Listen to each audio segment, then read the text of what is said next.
Hello and welcome to Coach One Sports. Yours truly, Coach Kevin Bull Jones. I got some friends with me that's going to sit in for a little while and talk about round two of the college football playoffs. It's already been a fascinating thing, this whole 12-man field, and everybody has projections and prognostications of how things should go and how they didn't go. But for us, from a coach's standpoint, sports fans, I brought some guys who coaching the game right now. Both of them have state championship rings on. I don't think they're showing their bling today, but they do have state championship rings. And so just to say welcome back to both of my brothers from different mothers. I know we look alike. I look better than them, at least in my mind anyway, but it's good to see them. Let's start off first with Coach Craig Chapman, who right now is coaching at Pike County High School.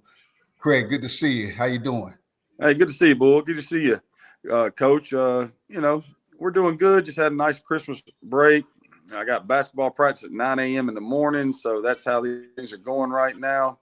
And so just having a little downtime in between the change in seasons between football and basketball, because it ain't going until May, because it goes from basketball and then into baseball. So, this week and a half break we get right here is pretty nice.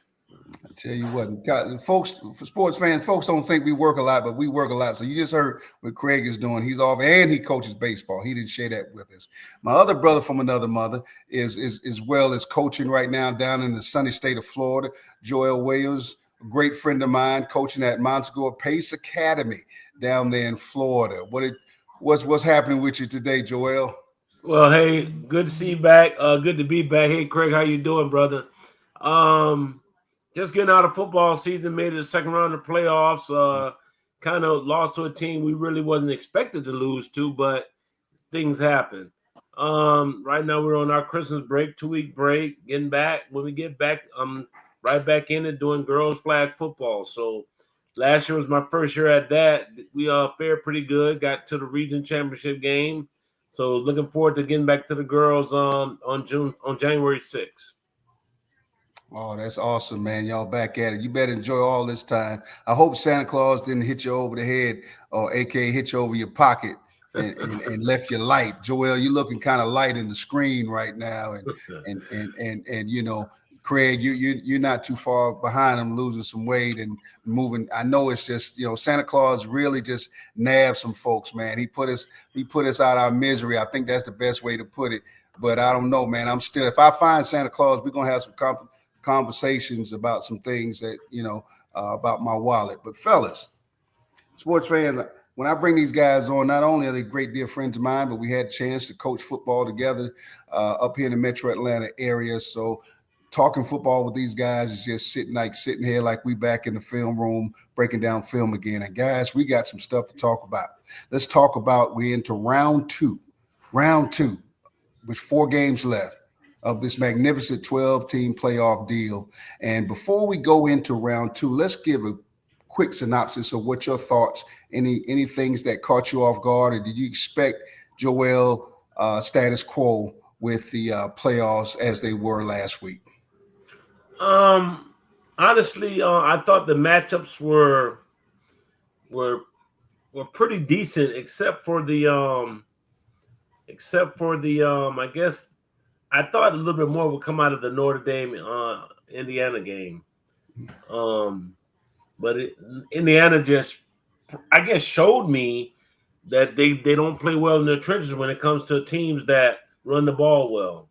Mm. And because if you look at the quarterback play in that game, it was pretty much even in terms of throwing the ball around, getting the ball down the field, but Indiana had no answer for the trenches for Notre Dame. So I was surprised at that game, though. I thought it'd be a little closer than what it was. Craig, what you think?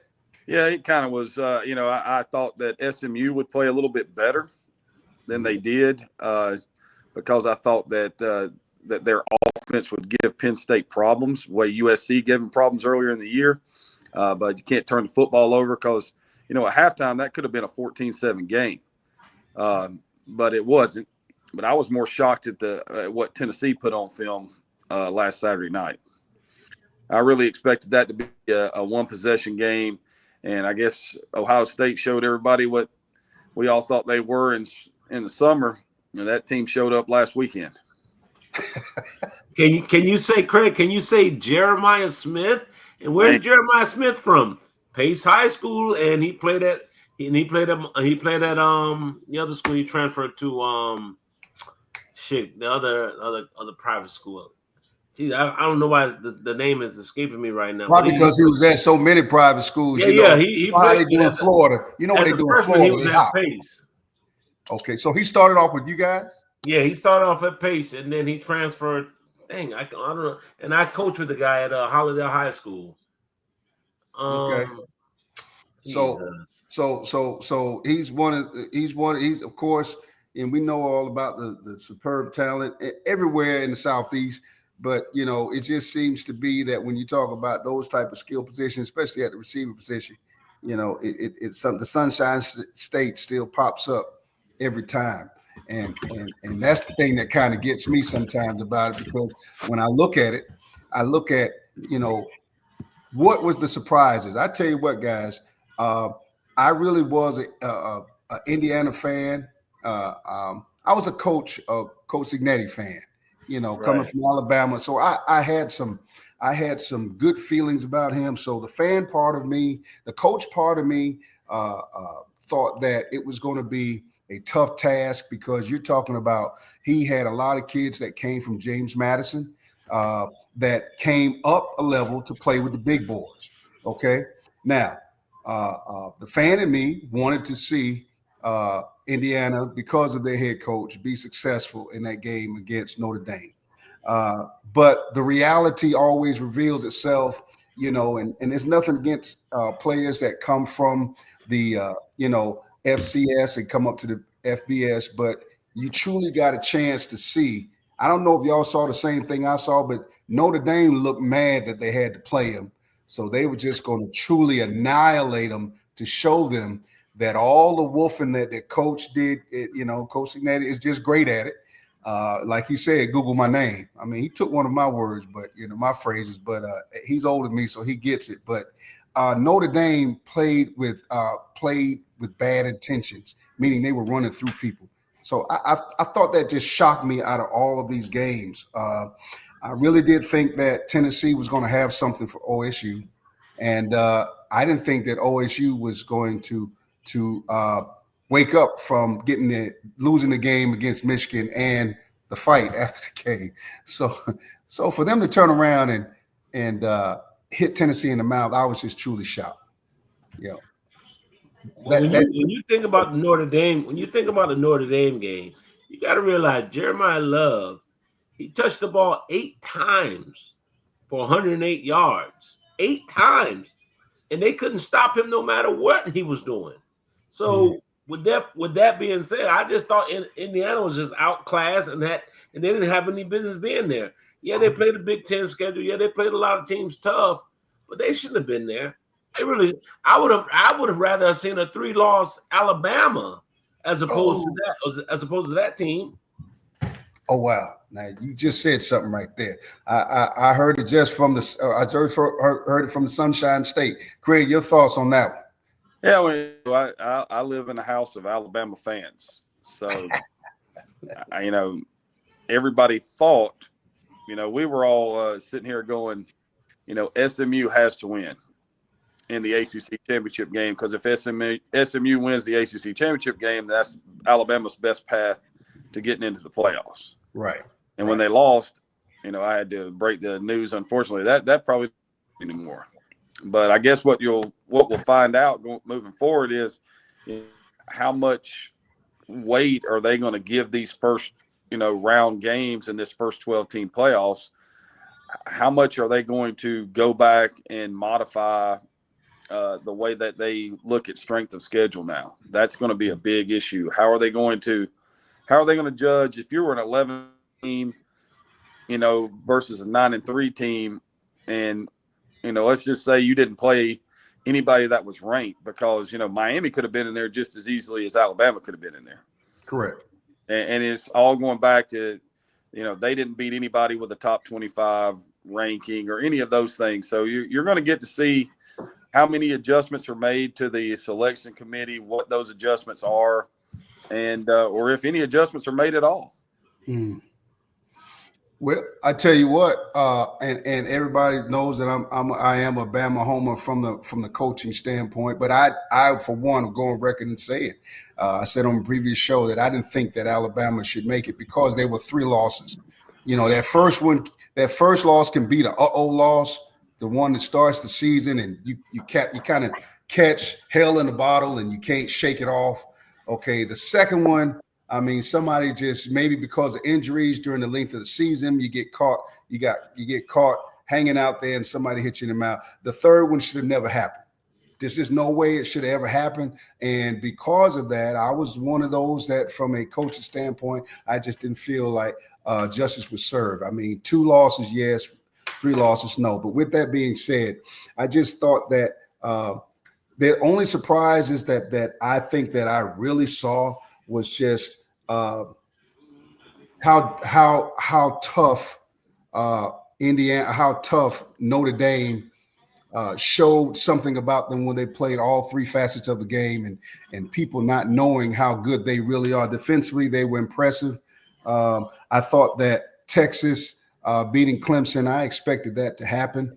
I was not in favor of Clemson being there, but they won the championship, so we got to follow the rules. But I just don't think that they matched up well against. Bottom line, they don't have enough portal guys, and I'm just going to call it the way I see it. Not enough portal guys, and hopefully Dabo got that hint. 2 is not enough. You need more.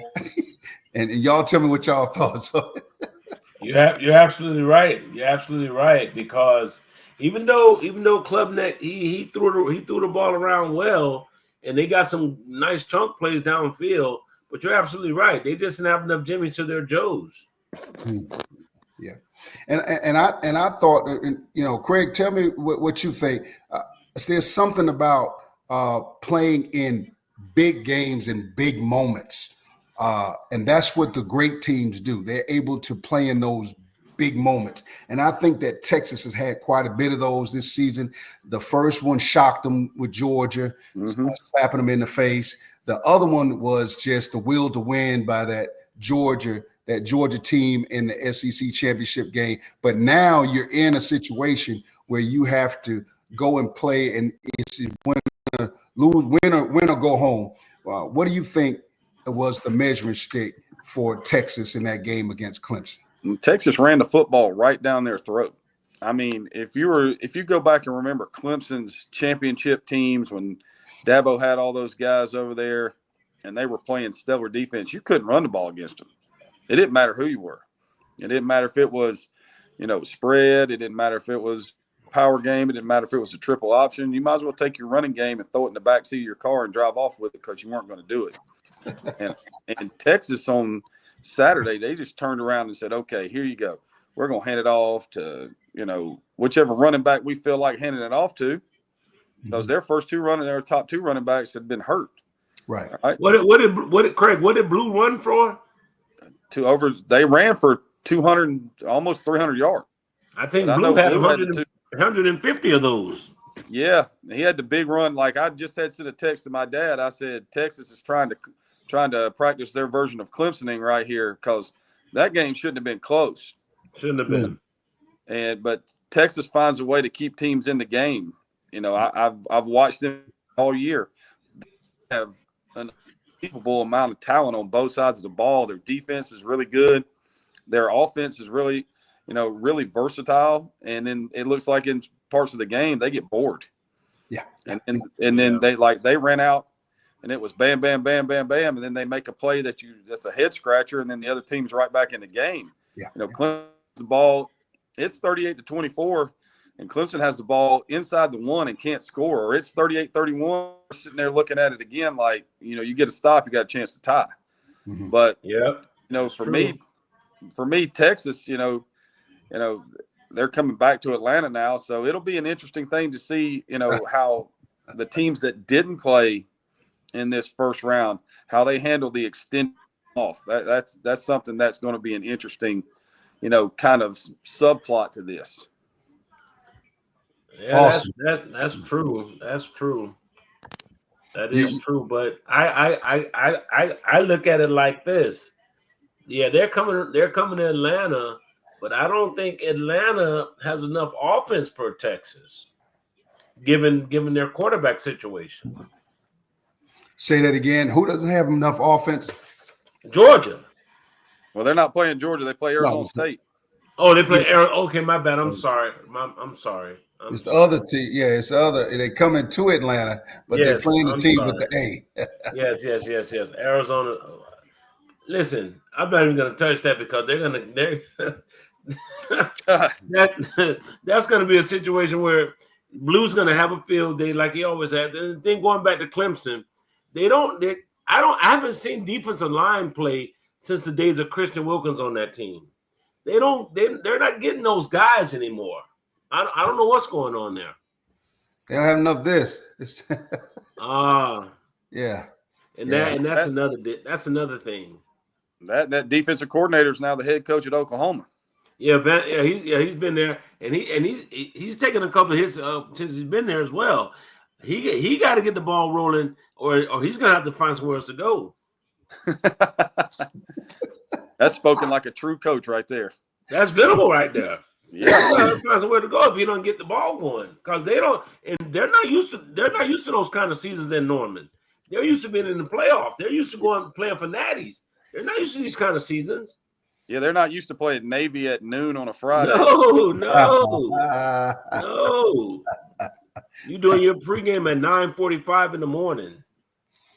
Well, maybe the win against Alabama saved his job, or at least kept people out of his ear. Out of the ear of the people that are in charge of that program, is deciding who stays and who goes. Surely beating Alabama at that time, a ranked team, kept the fire off. That was the start of the end for Alabama. You got to understand, when they lost to Vandy, I mean, everybody was shocked. Everybody, the football gods were like, the universe was unstable at that point. Vandy, they lost to Vandy. You can't explain that. You can't explain that. Well, I was hoping I wouldn't have to try, because that's tough to talk about. I'll need some therapy talking about it, but I do agree with you. And in the midst of a transition in coaches, it's just, and y'all know, because we've all been in this game for a long time. When you transferring, there are some guys that were on that team this year that were fifth-year seniors or portal guys, whatever, that had some national championship rings on them. And, they're trying to adapt to a new staff, a new way of doing things. It did not flow well. I mean, at what point does it flow well when you're following somebody like Coach Nick Saban? I mean, and then you're not the same type of personality. The approach is just opposite of what he does. Who would have thought it? But there was some grumbling going on in just that transition, and Craig and Joel, we've all been there. We come to a new staff and we just decide, of course, on the high school level, how many of these kids seniors that are left, they played for the previous staff. So how much time are we going to give these kids a playing before we decide, let's move on to the younger players? I'll tell you what, my head coach, Anthony Walker, that's something we've been dealing with for the past couple of years. It's just a matter of, the older kids, they're already set in their ways, with the BS and everything like that. And we got some young dogs that want to come up and play. And that's generally what happens. On defense this year, we actually started, you hear me now? We started three freshmen, a bookend, a linebacker, and a safety. So we're not scared of that. We're not sending messages. We're just saying we're going to put the best 11 on the field at all times. And it doesn't matter if it's a freshman or whatever. Gotcha. Now, Craig, do you see where that could have been a possibility of something going on that would deter Bama from being what they usually are? Oh, yeah. You don't think that, some of these guys are like, I played for Nick Saban. Nick Saban, in the state of Alabama and in some places in the Southeast, he spoke about in a certain reverence. Mm-hmm. And so you're going to bring in a guy from the Pacific Northwest that we saw on TV again. The last time we saw him on TV, they were getting beat in the national championship game. Getting his brains beat in. Yeah, and I mean, so now you're going to bring him in. We're going we're going to change our offensive philosophy. We're going to change our defensive philosophy, and everything is about this is going to be in some way, shape, form, or fashion foreign to us. And I'm sure there was some, you beat Georgia. If you're Alabama, you beat Georgia, and then you go the next week to Vandy and you lose. And they didn't respond very well after that. You know what I'm saying? I had guys texting me that are lifelong Alabama fans that were like, the season is over. We are done. You just can't lose to Vandy. And I was like, dude, it's one loss. They were like, you just don't understand. And I was like, well, you're right. I don't. But, I'm telling you the season's not over. And they were like, no, it's done. And I mean, Craig, do you remember the stat they gave up in that game? When you care to share? Which one? Which stat are you talking about? The last time Vandy beat a top 1984. What was it? 1984. Yeah. And I was like, oh my gosh. Well, they not only that, but I think at some point in time in that game, it was like Vandy had the ball for almost 40 minutes. They took the whole half. Yeah, you're right. You're right. They had the ball for 40 minutes. I was, matter of fact, we were actually celebrating. I think that game was the first weekend in October. It was. And I was celebrating that. My birthday is the last weekend in September, but everybody was out of town that week. So we were having my birthday party. And I was out standing by the grill cooking, and my daughter came out and she goes, Dad, Vandy's up 13-0 on Alabama. Wow. Laughing. And she was like, I'm not joking. I was like, oh, you're serious? And she was like, yeah, Dad, it's not good. And I was like, so I walked inside and sat down, and I was like, you got to be kidding me. And I saw it to them on defense. They were just holding on to the football, running that little, kind of a spread option. Spread option, yeah. They were making Alabama play in-run support, and they weren't doing it very well. And they killed them with it. Absolutely murdered them with it. They really didn't. In lack of a better term, it just seemed to me in that game that they just could not protect the edge. They couldn't set the edge for whatever reason. I don't know what was going on. And I know Bull don't remember. I'm calling his phone like I'm looking for an answer, man. Tell me something. Tell me what's going on. But he wouldn't answer the phone. I needed therapy. I needed therapy because of what was going on. And just for the record, it was a truly to know and be down there and work in the camps and understand the aura that's around there and the culture. It is truly the best way I could say it, fellas. And is just it's, you imagine your dad just left the house and you got 8 kids in the house, and a new daddy came in, and the new daddy brought in all his relatives and uncles and brothers and things of that nature. And so now you got some new adults in charge, and not even mama's in the house anymore. It's just daddy.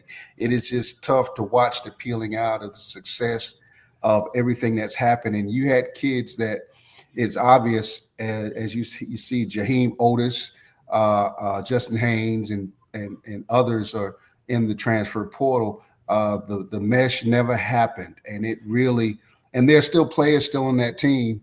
I won't name them, but sports fans, you all know who he is or they are.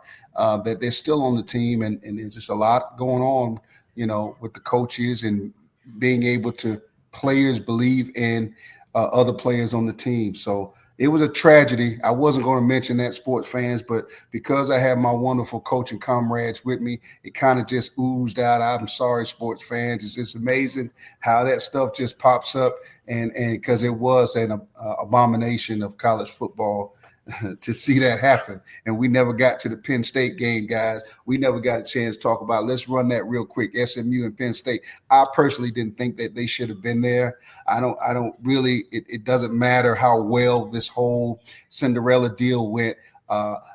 Once again, I'm talking about comfortable being on the stage and just getting a chance to be at the stage and be on the stage. And the other one is to compete on the stage. And I just don't think the SMU going into Happy Valley just ever had a chance. And guys, I didn't think they should be there. Y'all tell me your thoughts. I'll start with you, Craig, then you, Joel. Well, SMU's defense didn't play bad. I mean, you look at the first half, they went to halftime. It was 28-0. Am I wrong in that? Yeah, you're 20 Nothing right. at halftime. Right. You're right. Right. How many pick six did they throw? They threw 2. Yeah. I want to say 2. Yeah, they threw 2. So I mean, their defense played. I mean, they got off the field. They got off the field on 4th down. You know, they played well enough. They gave their offense some great field position. You know, at one point in time, you know, SMU's going in to score and he throws an interception. It was a pick, yeah.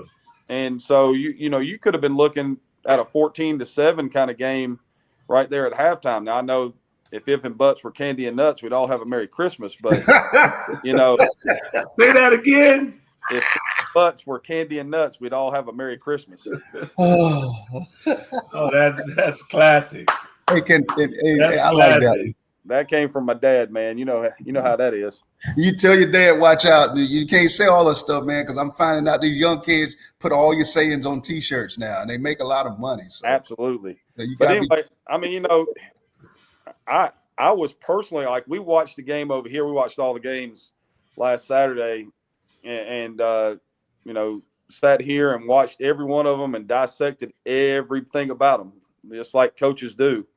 And we were sitting there looking at them going, you know, if you're SMU and you go in the locker room, your defense has got to fight your offense. You know, it's one of those things where we're playing good enough to be in this game. Y'all are killing us. Mm-hmm. And, you know, at some point in time, you know, I kept waiting for him to make a change at quarterback just because, you know, you throw that many interceptions in the first half and you're not turning the ball loose, you know, making the change, what's it going to hurt? Right. You know, but, you know, as far as them, you know, not being there and you know, all of that stuff, you know, you go back to the same thing. That's the strength of schedule argument. You know, they had one team or one win against somebody that was ranked at the time. And that was when they beat Pitt, and Pitt didn't win a game after that. I think they lost 6 straight games, just lost the bowl game. And then they lost, what was it, 15-13 to BYU.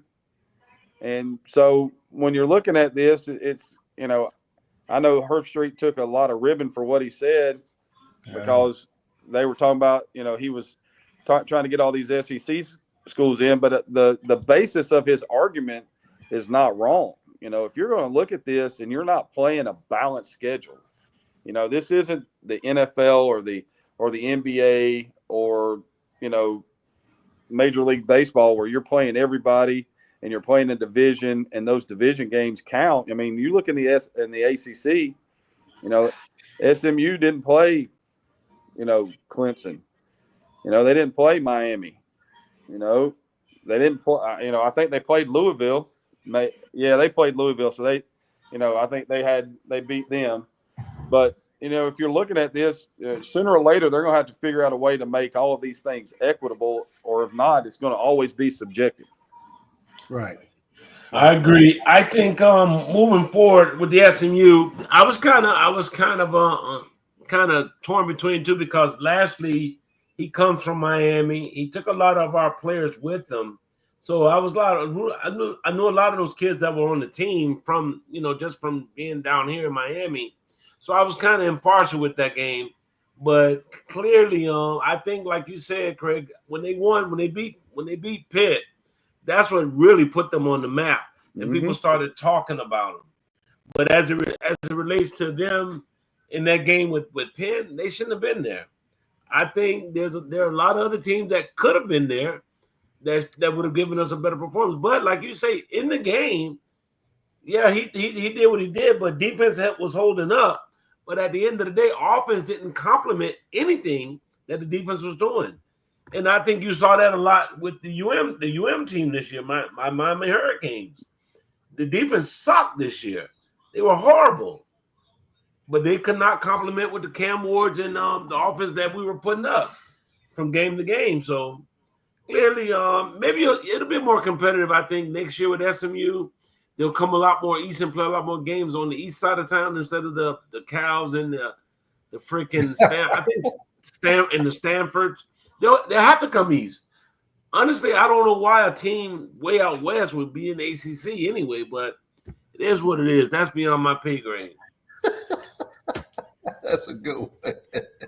Well, listen, Sports fans, you're listening to Coach One Sports and yours truly, Coach Kevin Bull Jones, sitting here with my friends, Coach Joel Williams at Montezuma Pace Academy down there in Miami, Florida. And then I also have the man, the myth, the legend, Coach Craig Chapman, state championship coach in baseball and football. Right here, right here down in Atlanta, Georgia, outside the city limits of Atlanta, Georgia. About an hour or less, or just under an hour, down at Pike County High School. So, sports fans, if you enjoyed it, please make sure that you subscribe. We're gonna right now. We're gonna hit that stretch and start talking about what's coming up with these next 4 games. So, if you like it, make sure you like, subscribe, tell a friend about it. All right, fellas, here we go. Before you do that. I want to ask you a question, if it's okay. It's kind of off topic a little bit. It wouldn't be you if you didn't do it. I have a kid that our quarterback last year. He was a PWO at Marshall. And he was all excited when I saw him at the beginning of the break because he said, "Coach, I'm going to be starting in the bowl game." And then I said, "Okay, I'm gonna make sure I tune in." And then I see. I never saw this before. Everybody leaves and they're following Huff. I mean, what's going on at Marshall? What happened? See, sports fans, here once again, and I'm not trying to make it about what state you're from, but I love Joel, so I'm gonna pick at him in a minute because I'm trying to get him to stay on task talking about these games coming up. And he clearly college football. I'm just trying to figure out what happened. Yeah, I that's going to be another show. We can talk about that, and we can get the butter from the duck from that whole scenario. And he's throwing a little weight at me, Craig. So I'm trying to maneuver through that conversation as best as possible. And Joel is I hope he lets me because that'll be another great show. I will just say this: it's this football. The kids never lie. The kids know the truth. The kids know the truth. They know it's called Transactional Coach and Transformational Coach. It's a great book that every coach should read. And when you understand people that are really in it because they care about you, yes, those coaches get paid, but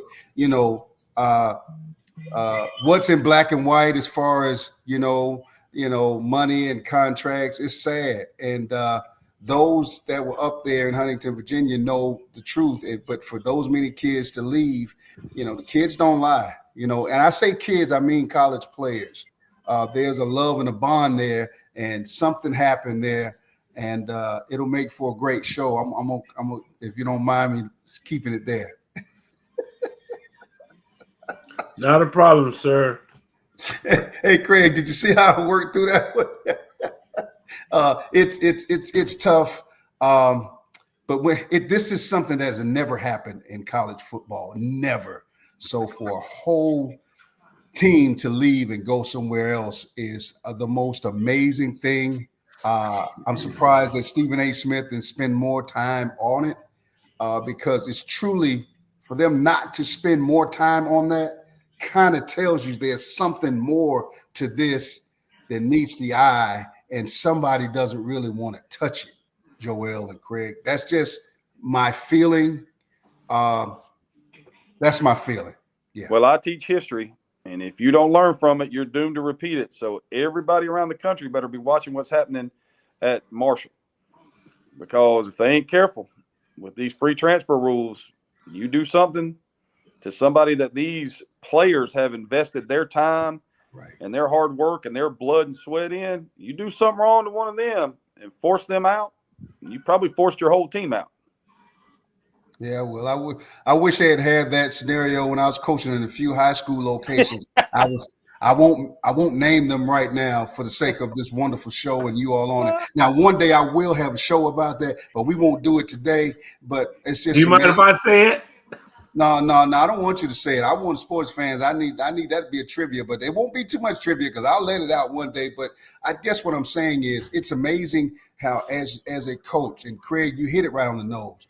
The players don't lie when they feel a true love. And sports fans, I know, Joel is asking because he knows that I'm dear friends with Coach Charles Huff, a great friend, and I've known him for years.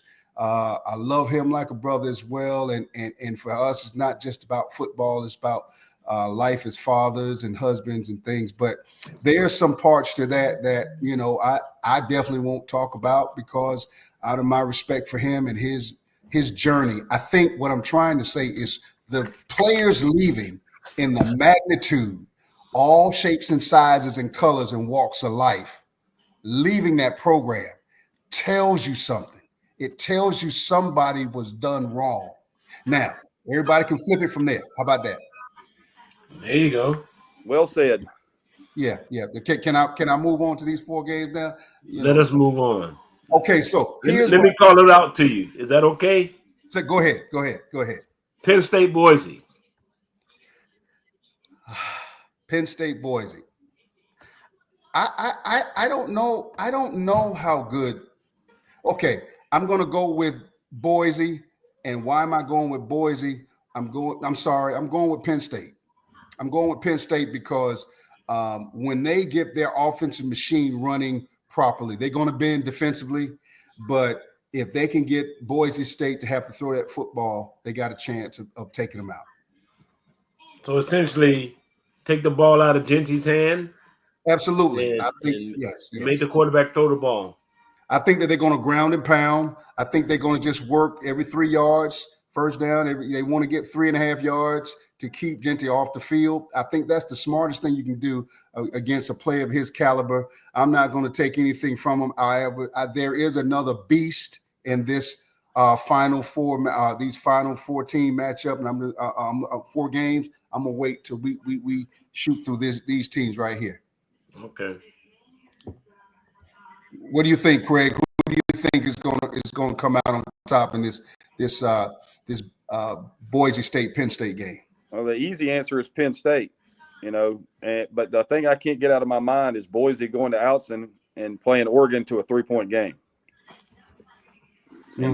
I seem to think Oregon's pretty good, and and the same way you're taking the ball and trying to make them throw it. If you're Penn State, if I'm Boise, then I'm loading up the line of scrimmage, and I'm going to make Allard beat me, and I'm not going to let him throw it to 44. He's going to have to throw it to other people. So what's good for the goose is good for the gander. If you're going to try to take away Genty from me, I'm going to take away your playmaker too, and then we're going to see who has the best football players. Awesome. Good point. Joel, your thought? It's chess, not checkers, but I tell you what, I'm going to ride with Boise because I believe Boise's been riding Genty's coattail all year long, and they know what it takes to get this guy going.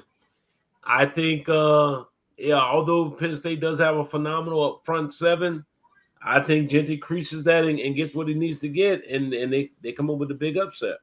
I like Boise. So you mean to tell me, I'm just making sure I'm hearing what I'm hearing.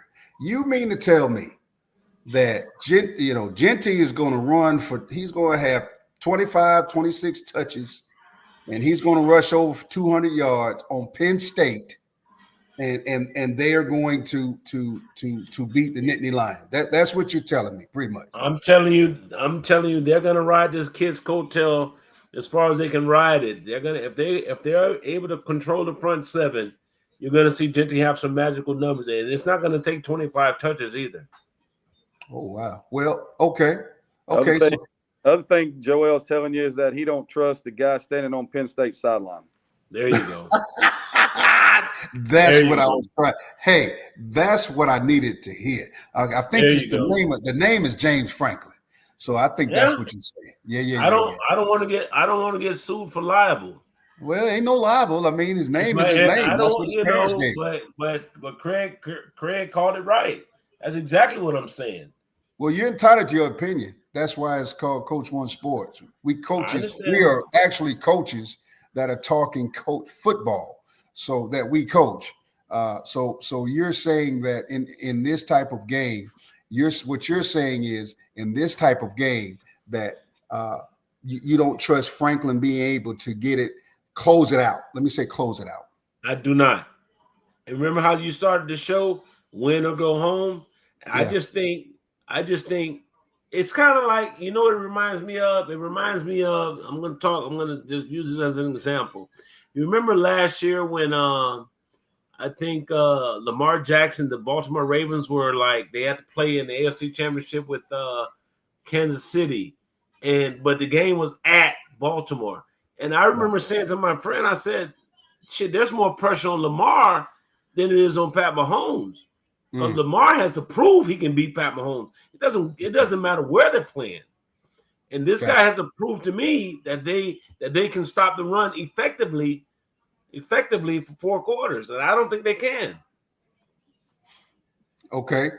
I like that. I like your reasoning for that. And it also kind of goes back to what I said at the beginning of the show about being a good team and being a great team and being able to play big in big moments, big situations, in big places. I will agree with you on this part. Penn State under James Franklin has not shown that they can take out a big game, big team away from home. They haven't shown that yet. So my only thing is, my caveat, and I'm going to come back, Craig mentioned it earlier, I am leery about teams that have been sitting for 3 weeks and not playing as opposed to a team that just, for lack of a better word, because of their defense, not their offense, but their defense, they were clicking on all cylinders, and they punished with turnovers and pick sixes. They punished SMU team who everybody else thought besides me on the face of this earth should be there. So there's something about that layoff that is going to spell doom for somebody. I think it's somebody else we're about to mention real soon. So watch this. Let's move on. So I'm thinking Penn State's going to win. So let's go to this one, guys. Texas against Arizona State. Guys, I want to hear. I got something big I want to say on this. And I'm going to just say it real quick, and then, Craig, I'm going to pass it to you, then Joel. There is a beast in Arizona by the name of Cam Skattebo, number 4, the running back. Now, I'll be the first to admit, I didn't pay attention to Arizona State not one bit this season. But I went back and watched some film of this young man playing, and it is unbelievable how this young man would tear into defenses. And I, being a former running back, I don't believe in that as the longer the game goes, the running back gets better. I never believed that crap. When I thought the defensive lineman got tired. That's what I thought. And I was able to do some things because the defensive lineman did get tired. That's what I always thought. I never believed in, he's a great back, he gets better as the game goes. No, the defensive lineman had to get off the offensive lineman tagging their butts and push them in the ground. Then they got to get off and make a play. And after a while, the wear and tear makes all backs look better. Well, this young man runs through people. Guys, he's a scary beast. Texas going to have their hands full. Craig, I'll go to you. Yeah, I mean, they will. I think that Texas's defense is more than capable of handling that. I'm not saying they're going to shut him down completely. Right. The big thing is, can Arizona State stop Texas from just running the football right at them? Because if they can run the football right at them, and then it sets it up for the play action shot over the top, you got some. You're gonna get some layup touchdowns in this game because it's going to be one of those things. Will Arizona State commit more people to stop the run? And then if they do, then how do they handle those 2 guys they got on the outside? Because you saw what happened against Georgia, a little inside run fake RPO, and they hit 0 running in that quick seam, and then he outrun everybody on Georgia's defense, and that junk just don't happen. It don't happen. Your thoughts, Joel? I like the way you put that. Yeah, I'm gonna tell you something. I like if I had to put together an all-star team, Skattebo will be my running back. He's coming in that game with almost 1,600 yards on the season. Ooh, so man. they're gonna run the ball because that's what they do. But as far as beating Texas, it's gonna take more than just him.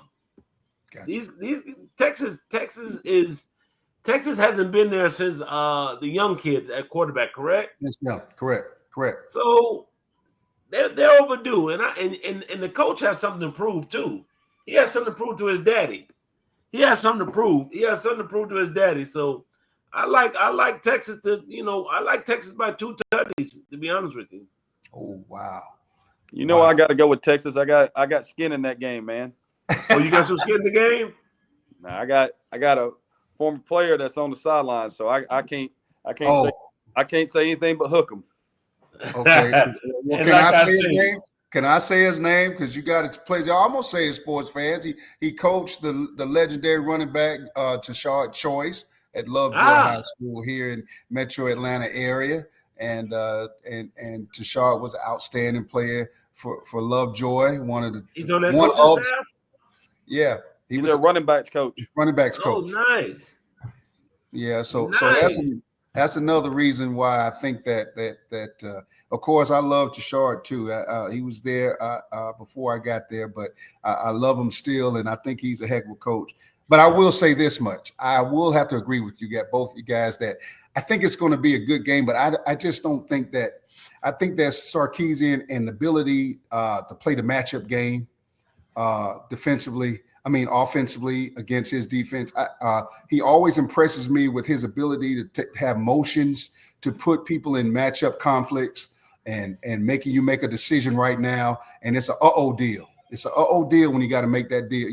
It make you say, I got a favorite line. Both of y'all know my favorite line. Make me say, ouch. Well, hell, he's gonna make Arizona State say, ouch. And I think that Arizona State has one of the best run blitz defenses that is still in the game. They are able to expand in gaps better than anybody else in the remaining teams. I think they do it well. Their timing and their ability to get in a gap and expand it, which means once they get in, they make themselves big. They get big. They get big, and they don't allow for you to run through tackles or run through of tackles or anything. That I think they do such a great job of that. They got a receiver that's still missing, and I don't think he's playing because he was in the game in the SEC. I mean, in their championship game, he had a sling on, but he was their leading receiver. But I don't think he's going to be ready yet. And even if talking about the Tyson kid. Yeah, I don't know if he's ready yet. And we're talking about a shoulder. So when you talk about receivers and falling and, that whole deal, sports fans, coaches, always remember, teach your skilled people how to roll. They need to learn how to tumble. Learn how to tumble. Julio Jones from the Falcons never learned how to do it. And all those great catches he had for Atlanta Falcons, if you ever notice, he always landed hard because he got less than 1% body fat. And he always had to come out the game and miss a couple of games. Learn how to coaches have and instruct, come in and teach your players how to tumble properly. Wrestling coaches do all the time, but I'm not going to brag about that right now. So just as a caveat to this game, also, the quarterback play is going to be pretty even as it relates to the two guys coming in. So it's going to be the battle of the trenches. Mm-hmm. It's going to be the battle of the trenches because the back seven is going to play ball.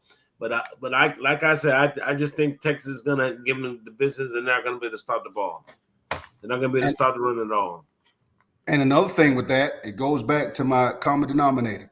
You got a team that's played a tough game, and they've got the oils and the juices flowing, and now you got a team. Now you got to see who's going to come out and play the best. Texas has had 2 games where they have really had to play. They got stunned in the big game. So Arizona State now has to have the big game.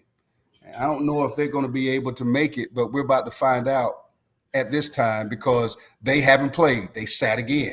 Once again, sports fans, the team that's sitting is the one I'm worried about. Now, let's get to the next game is OSU and Oregon. I'm gonna let you start this one, Joel, because I tell you that. Well, I tell you what. Now, like I said, I'm partial in the school that Jeremiah Smith played at was Chaminade Madonna. That's who he transferred to. I'm sorry for that, Coach Jones. It's an old man moment. I had a brain fart, but you got old man moment. It's hard to beat a team twice. And even in that last game, they only beat Ohio State by 1 point. So you got to figure with the gods, I believe in the gods. I see Ohio State just dominating this game. I really do. I think I think Oregon's going to come in with that chip on their shoulder like they did it before. They could do it again. It's not going to be that easy. I think the Gods is going to take control, and Ohio State will beat them at least by 10. Oh my gosh! Oh wow! I'm That's I'm my about feeling. I'm gonna need an ibuprofen. Craig, your turn. And I just watched Penn State run up and down the field on Oregon as well. So you're looking at Dan Lanning. You know, he's got to come up with a game plan after what he just watched on Saturday night, where, you know, Chip Kelly looked like he was calling plays at Oregon again. Because OSU, I mean, they had Tennessee at a loss. I mean, when they ran the receiver in motion and they made a little inside play fake and then threw a yo-yo screen out there to him, and there's nobody around him, he just turns the corner, and you can just see how fast those guys were. And I'm not saying Oregon's not fast. They've played all year, hadn't lost a game. So they obviously do things right. But here's the thing. Did Oregon use this time, you know, that they had off, get healthy, get everybody back on the same page? Because their offense is pretty significant as well. But I watched, you know, I don't know Tennessee's receiver situation. I know they were without some guys, and they were limited at the running back spot, and they turned that game into making Nico run all over the place and take a beating. But, you know, they suffocated Tennessee's offense. Right. I mean, they put the clamps on everybody. There was nowhere to really go with the ball for the majority of that game. And if they show up and play like that, they're going to win the game. Because that's what everybody's been saying all year, that, you know, that Ohio State has the best built roster in college football, and we saw that on display, you know, last weekend. Now, does it transfer over? You know, this is another thing. They're not playing at home this game. Right. And now they're a game removed from their embarrassment. So now they've got everybody telling them from 2 weeks ago when everybody was saying Tennessee was going to run them out of the horseshoe up there.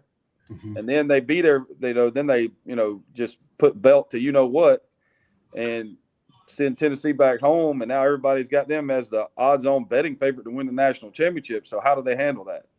Do they come in and say you got to also remember this, Greg. Ron Day is coaching for his job. Yeah, he is. That's coaching for his job. You are not lying. That is coaching for his job. And when you coaching for your livelihood, hey man, amen. Can't hold the stop now. Hey, everything is good to go. We doing what we got to do. He's gonna get that W. And I just think Oregon's gonna come in there with thinking they're the shiggity. And I think Ohio State's going to hand it to him. Jeremiah Smith's going to have a hell of a game. Again, I'm partial to the kid because he's from South Florida. But I just think Ohio State will do what they have to do this time. And remember, they only beat them by 1. Yeah, as much as I hate to disagree or I hate to agree with Joel, I agree. I think Ohio State's going to win. Well, guys, much to my chagrin, the fan in me says that I root against OSU just because I don't know why. Maybe because they beat Bama a couple of times, and even though did pay them back, it's still that's the fan in me talking. And the fan in me also is talking that, you know, Dan Lanning came from Georgia and he's done a hell of a job, and he's able to put together these season. However, the big game part for Dan Lanning, he's untested. This will be his baptismal, his first indoctrination into the big time college football, the big show, all that he's learned from Kirby and everybody else. So that's what the fan in me is saying. Okay, well, here he goes. But the coach in me says, and I have to go with you guys, Mr. Daly is coaching for his job.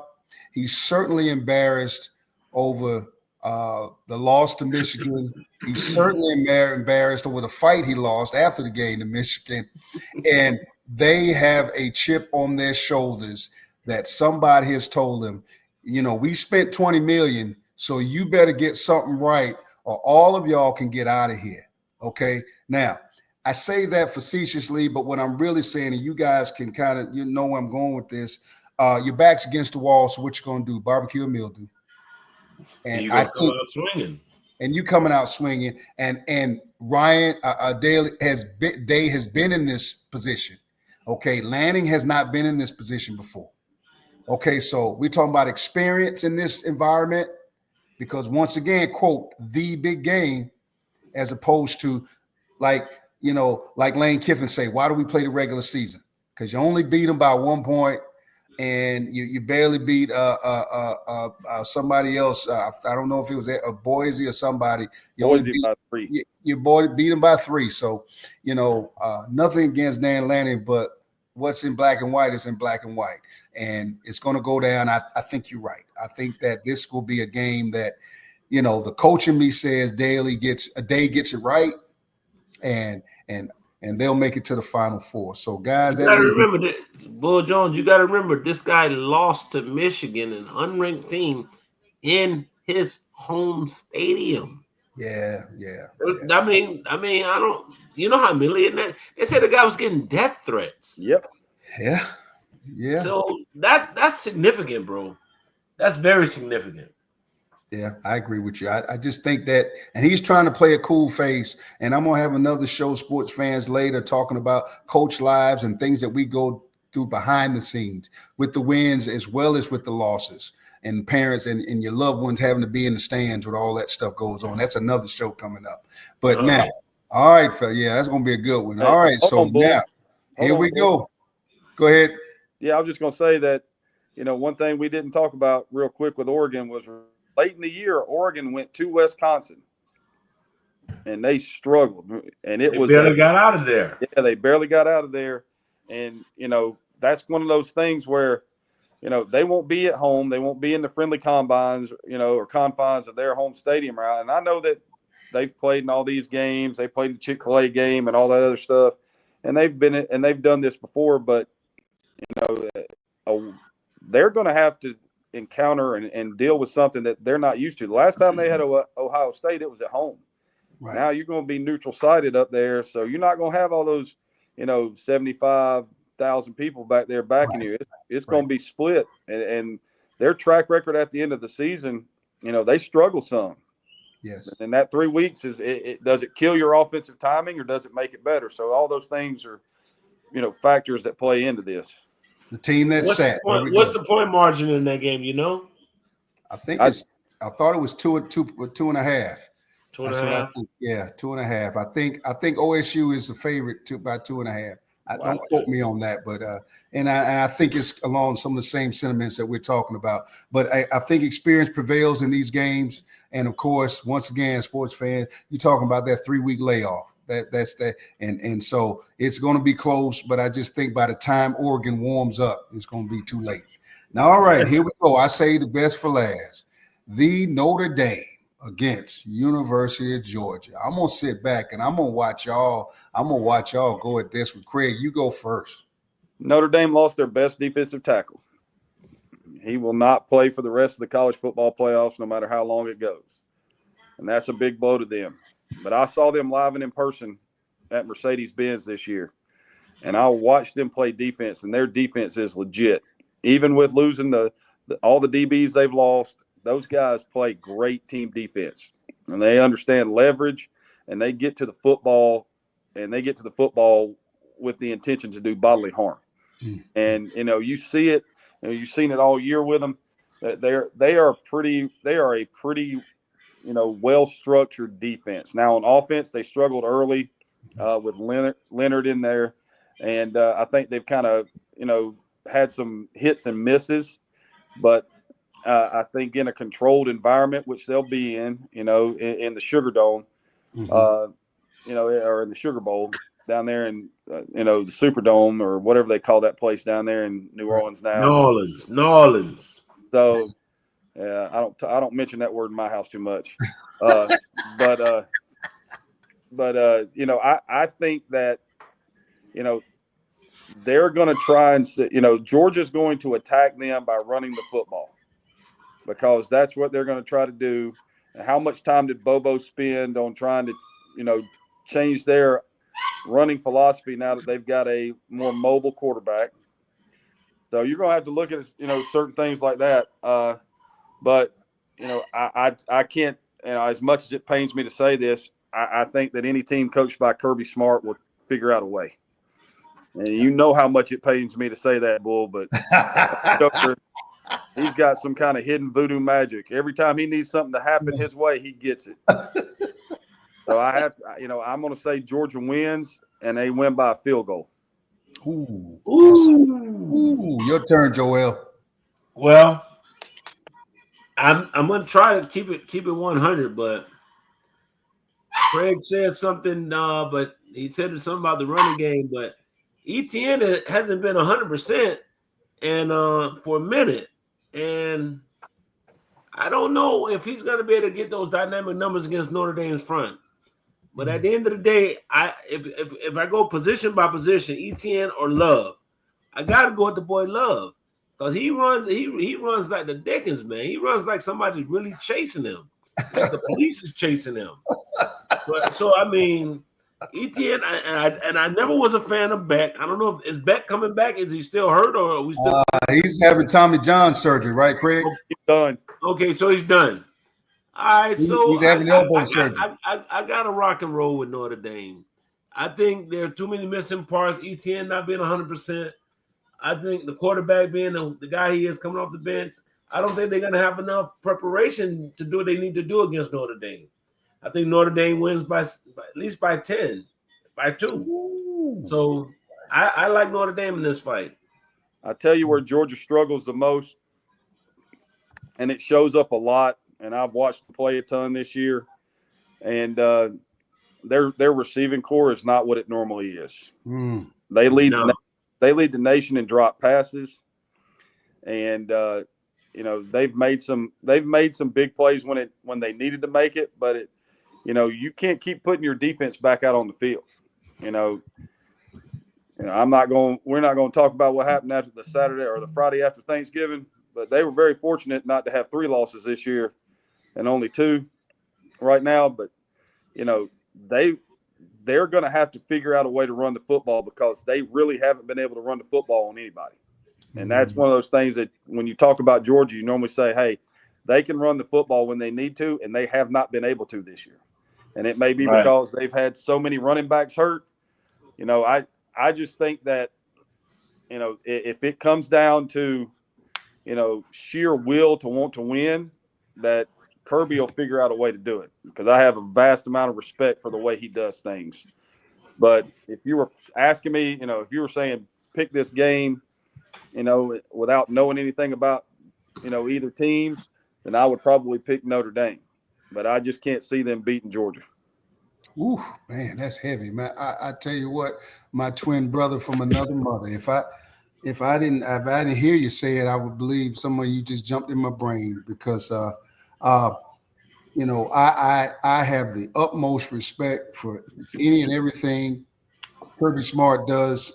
I believe that he has a magnificent ability to will his players at any given time to win a ball game. His sheer ability to open his mouth and will those guys, that is a true championship pedigree.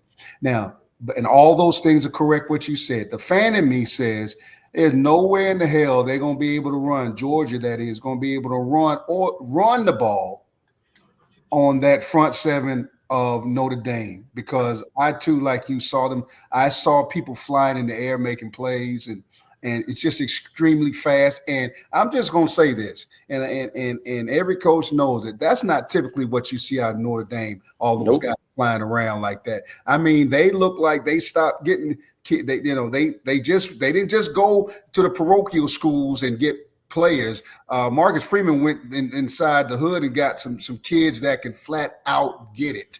And they 11 to the ball, baby. I mean, he's done an excellent job of doing that. With that being said, and once again, my common denominator, 3 weeks off, and you got a new quarterback playing. If I was a betting person, I would say the fan in me would say Notre Dame. However, the coach in me says that man, Kirby Smart, with those awesome coaches on that Georgia staff, there's a way that they unify that team and the championship pedigree comes out And I'll just call it, Georgia's going to win close. They're going to find a way to get it done. And I can tell you right now, I don't know what the hell Gunnar Stockton is going to bring to showcase. I don't know what he's bringing to the show. He only played one quarter, or he played in overtime. Right. So I don't know what he's able to bring. But there's some part of me, I would tell you, as a coach, I just feel like Kirby has got the mojo. He's got the mojo. We saw it against Bama early in the season. We saw it against Bama. He found a way to make it happen. And then we saw it against Texas. They just found a way to win this ball game. And it was and they did not give up. And no matter what was thrown at them. So with that being said, there goes something to come inside. I just don't think there's a way that Georgia is going to lose this ball game. I think that the championship pedigree that the Dogs have, and that's the coach and me talking, Joel. I don't see how they can lose. Well, I'm gonna just say this. We can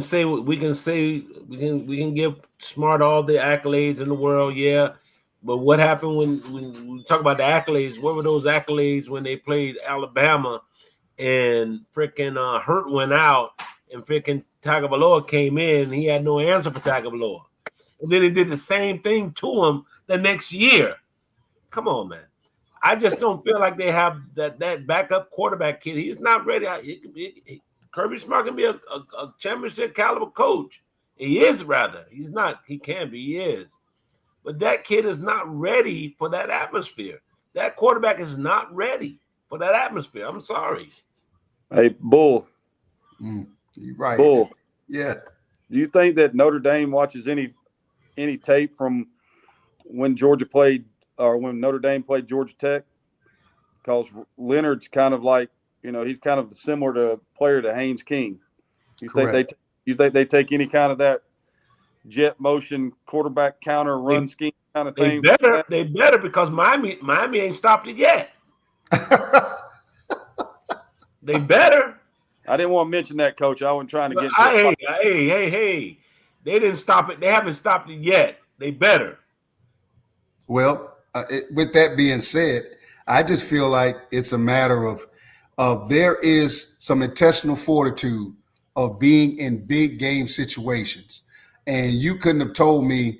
I just knew that Georgia Tech had Georgia by the you-know-what, and they went into all those overtimes. And I watched that championship pedigree pop out. And hats off to Brent Key and what he's done at Georgia Tech. He also coached at Bama before, too. So I'm not taking anything away from any of those guys. If anything, I'm saying both of them came from a great pedigree of Coach Nick Saban. Now, I will say that. But with that being said, how is it that they just were able to win in spite of everything going against them? And at the right time, they made the right play. That is championship pedigree, all 11 hats to the football, all 11 hats on offense, blocking, catching, throwing, making all the checks, right routes. They found all the stars aligned for Georgia. And that's what I believe, that's just what Kirby has. And I think that's the magic that personifies through him. And at the end of the day, it is championship game or bust. And I agree with both of y'all. I don't know how Gunnar Stockton is going to get it done. I really don't. I don't know what. He's not. He's not. No, I mean, the only caveat to Gunnar Stock is Freeman, Coach Freeman. They really can't game plan for the kid because they don't have enough film on him. Now they may have to go back to his high school film. If they have to, but they don't have no film on him. But they're gonna have so much stuff in his face. This kid's not gonna be able to make the decisions. They're gonna have to make it easy for him. Have him throwing some intermediate stuff and stuff like that. And the run game has to really help this kid out because if they can't run the ball, he's gonna have problems. And when I saw Notre Dame earlier this year, when they were in Mercedes playing Tech, and Tech had to play with their backup quarterback, I'm just gonna go ahead and tell you, man, they locked up on the receivers. And they brought it from everywhere. And Georgia Tech could not run the football. I think they ran for 1.8 yards per carry that day. They just suffocated them. And, sitting in the stands and you're watching it and you're going, yeah, there's just nothing there. It's not like so-and-so missed a block. There's just more people than you can block.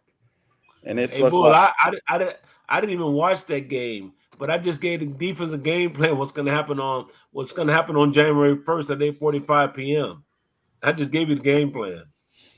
Well, with that being said, guys, I think that we both agree that there are going to be some good games. I think it's great for us both to say the common denominator is that layoff 3 weeks for some of those teams, they're going to have to warm up, and it's going to be great to see the chess match that's going to happen with what happens. I'm anxious to see that what Georgia is able to bring to the table. I think that I think that we're in shock in one of those games. I think that's going to be the OSU game prevailing over possibly Oregon. But guys, it's going to be great football. Round 2 is coming up real soon. Everybody get those that's not that will be able to wake up. Of course, we have one of those games on New Year's Eve. I think that's one of the games is actually on New Year's Eve, the Penn State Boise State game. But after that, the rest of the games on New Year's Day. So we all gonna be sit and locked and ready to load and watch the game. Locked in. From a coach's perspective. How about that? Yeah, we look at it differently. Final thoughts before we get out of here, guys. Joel, I'll start with you. Like I said, I'm glad to be back on the show. It's been a minute. Haven't seen my brothers. I'm happy to be back. But like I said, we have some good football going on. We got this college playoff going on right now with these 12 teams. A lot of things didn't happen the way I thought they should have happened as it related to the playoffs. But moving forward, I think we have a pretty decent playoff there, especially this round 2. Like I say, the big upsets are going to be Ohio State and Notre Dame. So I see you guys on the other side next week. Craig, your thoughts, final thoughts. Yeah, I hope everybody had a happy holidays. And like Joel said, it's fun to be back. Love doing the show. Appreciate you inviting me, Bull. But, looking forward to watching these next 4 games and all the bowl games. But, I'm really going to be – I've been looking forward to watching the Notre Dame Georgia game since I knew that was going to be the matchup. It's kind of circled on I will be in a chair. There will be nobody around here to bug me. We're going to lock in. But, that and I'm going to be really interested to see how Boise State and Arizona State, step up to the table, because you got to think that the committee is going to be sitting in a room looking at this going, please validate what we did, since if we're just being honest about it, that first weekend, they kind of laid an egg on that. I think those 2 games, Craig, are going to be trap games. Yeah. I agree with you. Well, guys, I tell you right now, I think it's going to be a great couple of days of football. I can't wait. I'll make sure I get my honey-do list taken care of, so the wife and kids will let me sit and watch those games, and I'll get up and walk around during the commercials. But other than that, just to say I'm active and moving around. But I definitely can't wait to see how this comes down. It's going to be great talk for round 3 coming up after this, after what's happening with round 2. And guys, I just want to tell you, thank you. We're going to get back together again. We're going to talk about the results. And thank you so much for spending some time with me. Remember, sports fans, Coach Joel Williams, he's coaching down at Mount Segura Pace Academy. Please make sure that follow that football program once the season gets back up. I know we're in off season now, but he'll be getting rolling soon with things to prepare for the 2025 season, as well as my other brother from another mother, Craig Chapman. He's got basketball, then he's got baseball. He's the man that wears different hats. And much love, and we're going to be able to sit down and talk again. Fellas, I appreciate you. Sports fans, make sure you subscribe and make sure if you like and share and comment. I read everything. Once again, thank you all for watching Coach One Sports with yours truly, Coach Kevin Bull Jones. Fellas, we'll see you later. See you when I see you, baby.